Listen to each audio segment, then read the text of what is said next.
Om Swastiastu. Pamirsa Bali TV ring dije pada wenten raina mangkin sane banget musti kayang didiang utamanya ne para penglingsir di tiang sareng sami guru pandita pinandita sane banget suci yang didiang asapunika daler krama Hindu sareng sami ring dije pada magena sane banget tresna sen didiang mawali ring rahina sane becik puniki titiang nagingin galah idedane ring sajroning pemargi dharma wacana. Ring rahinane mangkin titiang jagi ngaturuning ayang parindikan membantang antuk dharma wacana sane memurde kulawarga utama. Idedane pamiarsa sareng sami napi mawinan titiang ngewangun pemargi pikayunan sekadi asapunika duaning ring ab jagat sekadi mangkin menawita keluarga punika silih tunggil sane banget utawi patut pisan selehin duaning sekadi ring pemargi globalisasi sekadi mangkin di tengah arus globalisasi begitu keras, lalu kemudian arus zaman yang kemudian merubah banyak hal. Nah, ritat kala puniki taler kulawarga utawi keluarga juga banyak hal yang berubah. Perubahan niki yening rerehang malih seleh-selehin perubahan tentang sikap dan karakter. Baik sikap dan karakter sesama saudara, sikap dan karakter anak kepada orang tua, sikap dan karakter seorang anak kepada mertua, mertua kepada menantunya. Nah, sikap dan karakter yang berlangsung di setiap rumah tangga inilah kemudian menyebabkan banyak sekali muncul keharmonisan. Jadi segala seguluk salunglung sebayan take. Membangun ekonomi bersama dalam keluarga. Membangun peradaban baru bersama dalam keluarga.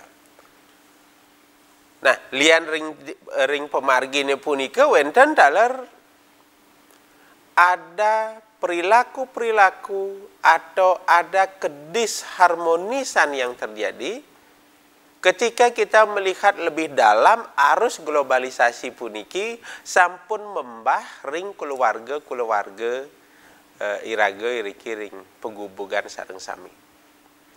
Jadi globalisasi ini sesungguhnya bisa memberikan dampak yang positif kepada keluarga, juga ada dampak yang negatif pada keluarga yang pada intinya memberikan ruang hal yang baik untuk tumbuh dan memberikan ruang hal yang buruk juga untuk berkembang.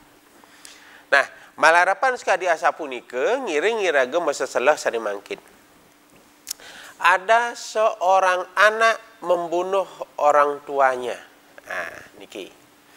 Jadi entah apa yang terjadi, seorang anak menjadi tergelapkan pikirannya, seorang menantu tergelapkan pikirannya dari kasus-kasus beberapa hari niki yang sudah berkembang. Yang kemudian menyatakan bahwa ada soal yang begitu besar yang kita hadapi sekarang, di mana kedisharmonisan itu sudah ada pada titik yang paling kecil dalam ranah kehidupan kita, yaitu pada keluarga. Jadi sesungguhnya kalau kita mengingat bahwa keluarga itu adalah sumber pendidikan yang pertama dan utama, lalu kemudian keluarga itu adalah surga bagi kehidupan kita di dunia, maka ini menjadi perhatian kita saat ini. Di mana kemudian pada titik ini, pada sudut pandang ini, pada ruang keluarga ini sudah terjadi persoalan dan sudah ada sumber-sumber penyakit disharmoni yang kemudian bisa berkembang. Nah, umat sedharma yang berbahagia, ketidakharmonisan ini bisa berpengaruh kepada berbagai hal. Ketidakharmonisan ini bisa berpengaruh kepada perekonomian keluarga. Jadi ekonomi yang orang-orang yang bekerja, di antara saudara kita yang mengambil aktivitas lalu kemudian dia bekerja dengan baik, karena disharmoni ini bisa menghasilkan sesuatu yang tidak baik. Jadi pikayunane ten becek ritat kalau makarya, ada pemikiran-pemikiran yang negatif ketika akan pulang ke rumah. Kemudian orang yang ada di rumah juga akan ada pikiran negatif ketika akan misalnya anak menantu itu pulang ke rumah. Nah, pemahaman-pemahaman disharmoni ini perlu sekali untuk kita renungkan apa sebenarnya yang terjadi. Apakah ini memang hanya globalisasi yang membuat kita seperti ini, tapi hanya sekedar karakter kita yang dirubah lalu kemudian kita melakukan hal-hal kesalahan ini. Nah, umat sedharma yang berbahagia, dampak yang lain juga yang perlu kita perhatikan, karena perekonomian kemudian menjadi persoalan akibat disharmoni hubungan antar personal dalam keluarga, maka kemudian akan berpengaruh pada kesehatan. Kita sudah mengenal istilah stunting misalnya. Jadi gagal tumbuh kembang. Jadi kehidupan manusia itu sudah dibentuk pada 1000 hari kehidupannya. Jadi 1000 hari kehidupannya mulai bertemunya kamebang lan kamepetak, pertemuan niki sampun ngewetuang sudah ada proses kehidupan yang terancang dan terencana. Jadi 1000 hari kehidupan itu sudah dirancang tentang kesehatan kita, sudah dirancang tentang apa kemampuan kita, sudah dirancang juga tentang bagaimana karakter yang mungkin akan kita miliki dan berkembang ketika seorang anak kemudian terlahir. Nah, persoalan ini juga amat berpengaruh. Jadi ketika tidak ada keharmonisan dalam pikiran, perkataan, dan perbuatan seorang ibu yang sedang hamil atau seorang bapak yang kemudian misalnya keluarga baru, jadi ketidakharmonisan antara bapak dan ibunya ini bisa berpengaruh kepada kehidupan janin yang ada di dalam kandungan. Salah satu kemudian bukan faktor kesehatan saja, tetapi juga faktor kemampuan mental dan spiritual, lalu kemudian kemampuan tentang bagaimana pikiran, kognitif, afektif itu sudah mulai berkembang dan sudah mulai ditanamkan pada anak-anak di dalam kandungan. Nah, kalau kedisharmonisan ini terjadi, maka tidak jarang akan menghasilkan anak-anak yang satu, SDM-nya kurang, tidak handal, bahkan memiliki kecacatan fisik. Nah, kita memang meyakini bahwa wenten karma pala kengke dengan kehidupan maluan, lalu kemudian makin tersenikmati, kita meyakini itu. Tetapi ilmu falak, ilmu yang menyatakan bahwa gagal tumbuh kembang itu bisa berpengaruh pada kehidupan seorang, baik fisik maupun mental, maka niki sujatinnya nih, baik itu bisa dibentuk. Kebaikan pada anak itu bisa dibentuk dari bagaimana memberikan asupan gizi yang baik kepada ibu hamil, bagaimana memberikan ketenangan batin antara bapak dan ibunya agar supaya kemudian anak atau janin yang berkembang di dalam kandungan itu menjadi baik. Nah, artinya apa? Bahwa di dalam titik yang paling kecil status masyarakat kita, yaitu keluarga, di sana adalah sumber dari apa perkembangan yang kemudian terjadi. Nah, kalau kita melihat misalnya tentang sastra, agama kita misalnya di Upanishad dinyatakan. Dan tiang sering sampaikan niki bahwa Metru Dewa Bau, Pitra Dewa Bau. Jadi Metru ibu, kemudian Pitra itu adalah bapak. Jadi kedua orang tua ini adalah perwujudan dewa bagi seorang anak. Ini kemawinan dalam sebuah status perkawinan sesungguhnya tidak ada lagi pemikiran tentang bahwa ini adalah mertua, ini adalah menantu.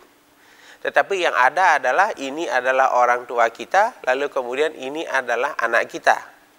Nah, jadi kalau biasanya orang yang masih remaja itu hanya memiliki satu orang tua, begitu dia menikah, dia memiliki dua tanggung jawab orang tua.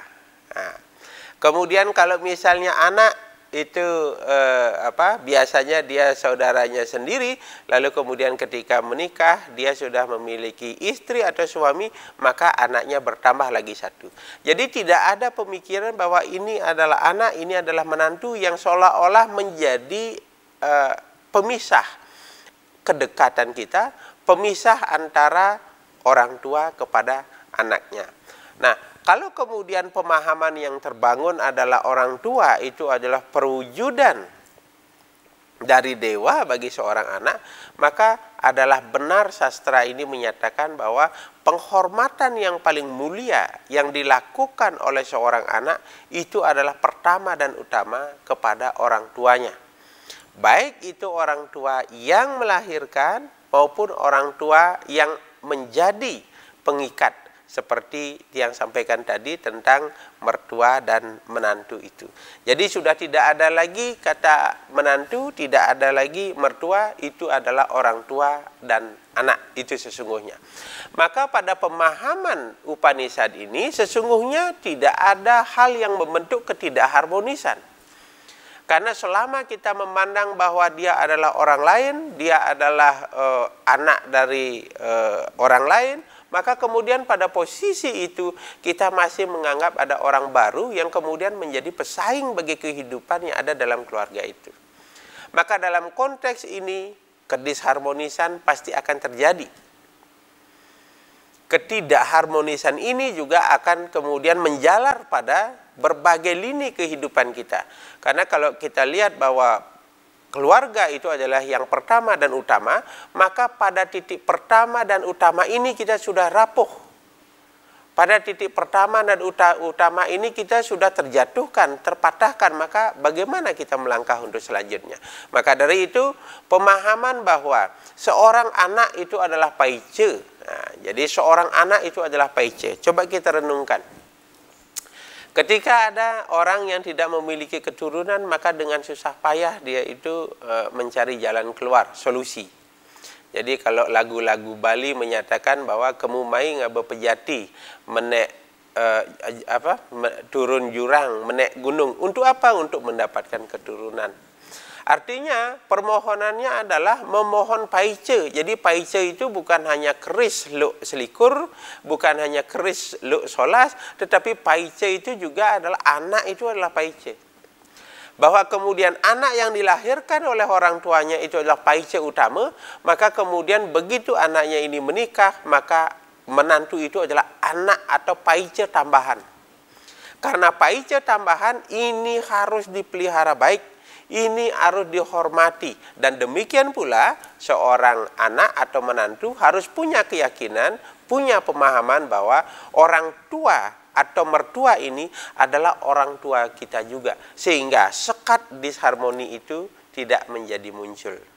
Nah, umat sedharma, idadane semeton titiang sareng sami, kalau kita melangkah lebih lanjut, kenapa kemudian orang tua itu adalah perwujudan dewa sekala bagi seorang anak, maka kita harus merenungkan lebih dalam tentang proses penciptaan. Proses penciptaan itu adalah bertemunya antara kamebang dan kamepetak. Jadi spermatozoa dengan sel telur. Bertemunya ini adalah hasil brata, hasil yasa, hasil dari kebaikan yang kemudian disebut benih dari bapak kita dan ibu kita. Nika mawinan dalam proses pembuatan sentana niki, pembuatan anak niki harus melalui proses wiwaha, penyatuan. Wiwaha nika pewiwahan, wiwaha itu menyatukan, nganten, disucikan kamu petak dan kamu bangnya. Begitu kemudian disucikan kamu bang, kamu petak, yang kemudian akan dipertemukan menjadi ciptaan, maka pada proses inilah kita menyebut orang tua itu adalah widi sekala. Karena dialah yang ngeyasang kamu bang dan kamu petak itu, lalu kemudian memunculkan ciptaan berupa anak kita sendiri. Nah, pada proses itulah kemudian kita menyebut metru dewa bau, pitra dewa bau. Meme bapa perwujudan Tuhan bagi seorang anak. Karena proses penciptaan itu. Makanya kalau kita tanya anak-anak siapa yang menciptakan manusia? Nah, dibilang Tuhan. Gitu. Kalau kita tanya lagi siapa yang menciptakan makhluk hidup? Tuhan. Nah, siapa menciptakan manusia? Ya Tuhan. Artinya apa? Proses penciptaan yang dilakukan oleh Tuhan itulah melalui Gurur Brahma, Gurur Wisnu, kemudian menjadi Metru dan Pitra. Jadi ayah dan ibu. Nah, irane sareng sami, benih-benih yang mulia inilah. Nah, kalau sekarang ada fenomena itu, jadi hamil dulu, lalu kemudian baru disahkan pernikahan. Nah, menurut Tiang dari sudut pandang agama, nikah kurang tepat. Yang tepat adalah berupacara dulu, pembersihan sukle wanitanya itu dulu, lalu kemudian baru menghasilkan ciptaan atau menghasilkan keturunan melalui proses pembuahan.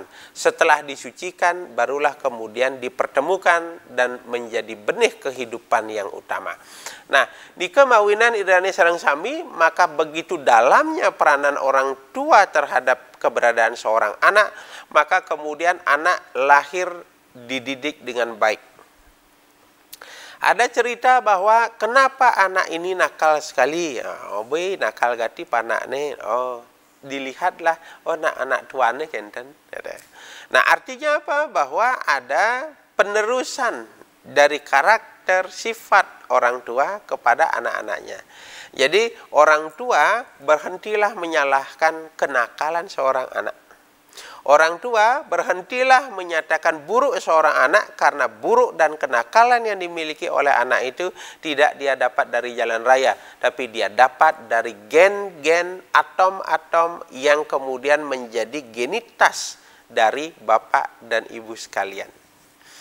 Jadi pertama, sadari bahwa bapak ibu juga memiliki karakter-karakter seperti itu. Jadi kalau orang bilang anak itu adalah cerminan dari orang tuanya, maka kemudian berhentilah kita menyalahkan segala persoalan itu kepada anak.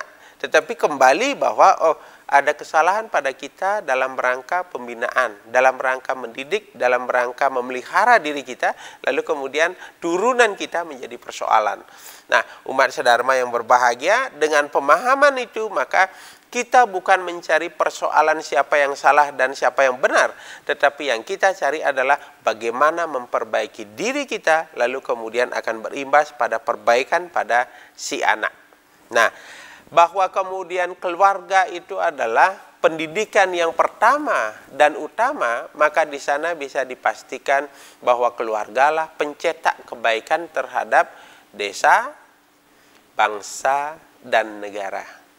Nah, ini kemawinan kalau dalam konteks keberlanjutan keturunan, bahwa anak itu sangat penting untuk kemudian membawa karakter-karakter dari orang tuanya.